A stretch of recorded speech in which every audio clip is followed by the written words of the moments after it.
part 2 of the first week reviews for DBT06. That's basically my fault for not review them earlier, but yeah, it's okay. I'll catch up somehow. With that being said, let's take a look at what are the reviews for Keter Sanctuary, Stoicheia and Brandt Gate. Now, of course, a very special thanks to Callaphe from She Devil Gaming in basically helping me design the thumbnail for this video, which is very, very sweet of her to do that. I'm very thankful, and also I did learn how to basically make thumbnails as well. The thumbnails that I have been doing, I know it's very shitty. I am basically very, very new to design. I'm not a designer, basically. I can't design stuff. But yeah, I will try my best to basically produce better thumbnails. In any case, thank you very much, Callaphe from She Devil Gaming. Also, do check her channel out. The link is, of course, in the description. Do give her a like and as well subscribe to her channel as a favor from me. Thank you very much once again. So we only have one Keter Sanctuary card in this video, which is the Menacing Tiger. Yeah, he does look quite menacing. Although when this unit is discarded from your hand during your turn, cast Counterblast 1 and call this card to Rigor Circle as rest. Second skill, although when this unit is placed on Rigor Circle, cast Soul Blast 1, choose one of your Vanguard and gets 5k power until the end of turn. This card is basically like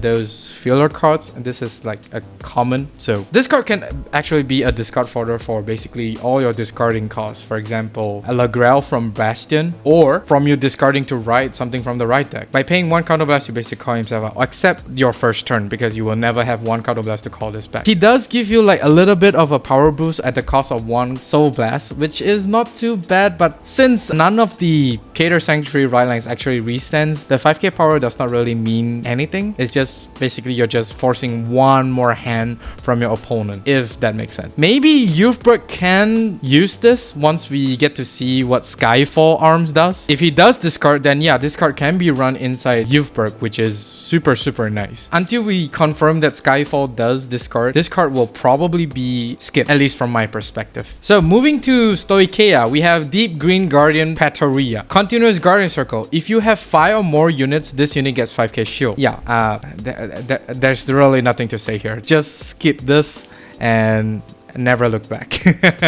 Just skip this. It's not worth it. But the art is really cool though. Next is the normal order. Sweetness is a bad dream. Haven't I seen this card before? I don't know where I've seen this card before. I think it's one of the Zorga support, if I'm not mistaken. You need to pay one Counterblast in order to play this normal order. You basically draw one and you look at the top card of your deck and put it either on top of your deck or you discard that card. I'm not sure why Bushi is giving Stoicheia the power to look into the future, because that's basically what Hexorb is doing. I do not understand why they're giving this to Stoicheia. I mean, yeah, Counterblast 1, draw a card to look at the top deck is very nice, but I don't know where the value is. Any one of you Stoicheia experts could comment down to see if this card is actually worth running at all. For me, I don't think so. Maybe I'm missing something here. You don't really lose the hand because you do draw back from playing this card, which is not too bad, but then again, not great. Next is Flutter Dragon. Auto Rigor Circle. When your unit boosts a Vanguard, this unit gets 2k power until the end of turn. So this is basically Leonorn's port. At this point of the video, I know I haven't covered Leonorn, but I'm gonna cover her or him really soon. Do stay tuned for that. But as I understand it, this card should definitely be run in Leonorn. Is basically your beater for Leonorn. He is going to be 16k at the minimum, since you are able to boost all 3 back rows. I mean, anything that can boost from the back row to boost Leonorn, and then basically will trigger this effect 3 times, which means this is going to be 16k at the minimum if you do use Leonorn's skill to basically force your back row to boost her or him. I don't know if he's a guy or a girl. I don't think this will be running in other right lines, because most probably this is specifically for Leonorn, if I'm not mistaken. Although it's a common, it's actually not too bad of a card to run inside Leonorn. Yeah, for those of you Neo Nectar or Harry fans, this card is basically for Leonorn. Next is a bug. Spree Vesper. Continuous Rigor Circle. During the battle, this unit attack a grade 2 or greater Vanguard. This unit gets 5k until the end of turn. Yeah, skip. He's an 8k. Together with that skill, it's a 13k. So yeah, skip. Mega Colony though. Next is another normal order card, Drifting Souls. Until the end of turn, when you would move or swap rearguards during your main phase, you can also move it within the same row. This is basically not a really great order. It's not really that great considering never mind. This is just bad. I may say bad, but maybe some of you Stoicheia or Zorga players, or maybe any right line within Stoicheia expert could comment whether or not this is good, but no. This is no. If you really do need that one skill that basically lets you move your stuff like left or right, for example Corsi, since he can only be placed in the center back row circle, you can use Urjula, which is a much better unit than this card, because this card is a -1, whereas Urjula, you still get a rear guard. I can't think of any good points for this. Oh my god. Why, Bushi? In a case, yeah, if you do want to run this card, I don't think you will want to run this card. Next, Battle Siren Theodosia.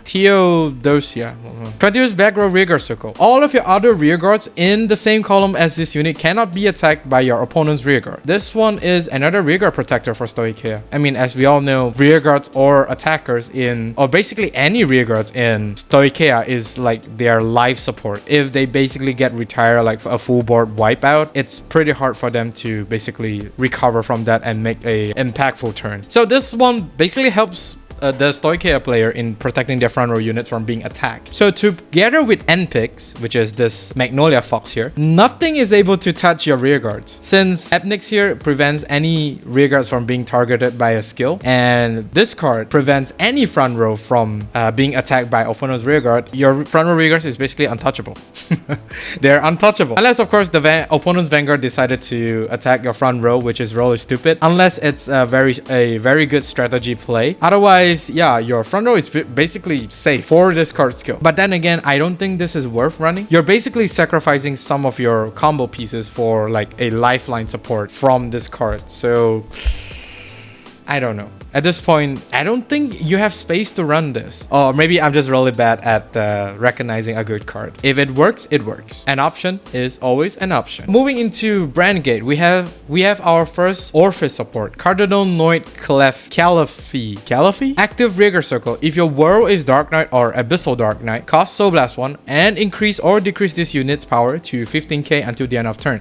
So yeah, this is basically a 15k attacker or boost starting from turn 2, because by turn 2 you should be able to set up your Dark Knight, basically your World Order in the turn 2, and with that extra 1 soul you basically have a 15k attacker or booster, which is super nice. This increased the overall pushing power for Orpheus, because Orpheus is the only right line that basically lets you have Dark Knight or Abyssal Dark Knight. But space is kind of tight for Orpheus. I mean, who are you going to replace? I don't think so, right? Because there's like no reason for you to run this card. I may be wrong, but yeah, I don't think there's any space for you to run this card inside an Orpheus deck. So most probably a skip, but I do see some implication for this card inside Orpheus deck. Next, we have Aurora Battle Princess, the Seraph Snow support. Aurora Battle Princess Crumple Orchid. Auto Rear Circle. At the end of the battle, your Vanguard with Seraph in its card name attack, cost Counterblast 2 and stand this unit. Your opponent chooses one of their grade 1 or greater cards in your prison and put it into their hand. So yeah, this is a really weird way of nerf Seraph Snow. They do give Seraph Snow that 4th attack or maybe 5 attack if you have 4 open counterblast and 2 Crumple Orchid in the front row. But then you basically return one of your opponent's grade 1 or greater cards to their hand. So by paying 2 counterblasts, you're basically returning them 1 card. I don't know. This card feels really overcosted, and she does not even gain any power. That 1 card that you give back the opponent could be really detrimental. For example, Dark States, if they have a PG that is so charged,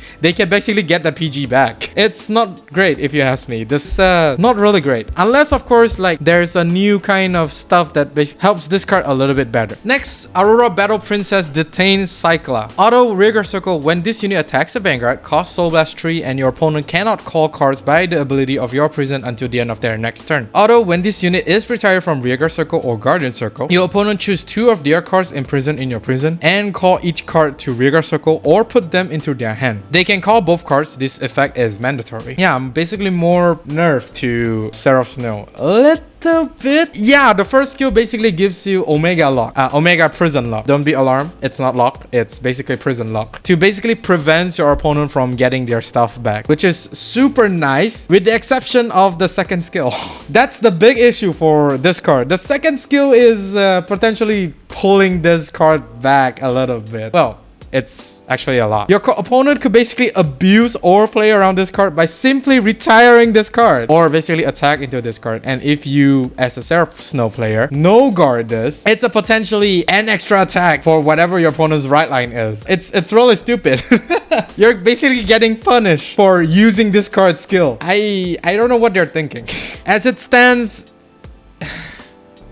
the nerf is just too great. But do keep your hopes up. I think with more supports being revealed, all of this kind of skill will make sense, if you ask me. And lastly, we finally get a grade 1 research order for Eva. Ooh. For the longest time since Eva is being revealed, she has the one problem of not getting her research card fast enough, because the research card that we have is actually a grade 2. This being a grade 1 is actually super nice. From here on is the destination of the experiment. Basically a set order, and you can only play this card with Eva with a glitter skill. Patoriya's Order Zone. All of your rearguards with obscure ID in your card name cannot be retired by your opponent's card effects. Active Order Zone. If your Order Zone has 4 or more research card cost, put this card into your soul, countercharge 1, choose a card with obscure ID in its card name from your drop zone, and put it into your hand. This is basically a defensive experiment order, if you ask me, because obscure ID is like a very defensive grade 3 unit that Eva has access to, because he does gain shield whenever your Vanguard is Eva. This research order basically accelerate obscure ID power boost, because the more research order is in your set order, you basically unlocks the power boost for obscure ID. If you have 3 set order in your order zone, obscure ID basically gets a 10k and I think a crit, if I'm not mistaken, which is super nice. This just increased the offense for Eva a little bit more, while at the same time boosting the defensive prowess of Eva. This card also helps you recycle your obscured ID. If you find yourself like running out of obscured ID, yeah, this card is actually super good. And obscured ID is basically a 10k shield, even if you guard him from your hand. And speaking of accelerating obscured ID power boost, this also actually accelerates the grade 2 research order, where you can Soul Blast 1 to bind one of your opponent's rearguard. This is actually a very dangerous skill. If you are not prepared for it, yeah, Eva could potentially screw up your combo. This may just possibly be what Eva needs to gain the edge over the other right lines. If you're an Eva fan, or basically just like a fan of Eva's assets, do get this card. It's actually going to make Eva a hell lot of better. And that is all for week 1. That's a wrap for week 1, and I do remain hopeful for week 2, where we might possibly get even more. And yeah, do stay tuned for that. Do like and subscribe if you like this video, and of course do ring the bell notification icon so that you don't miss a video I upload. With that being said, I'll see you all on the field.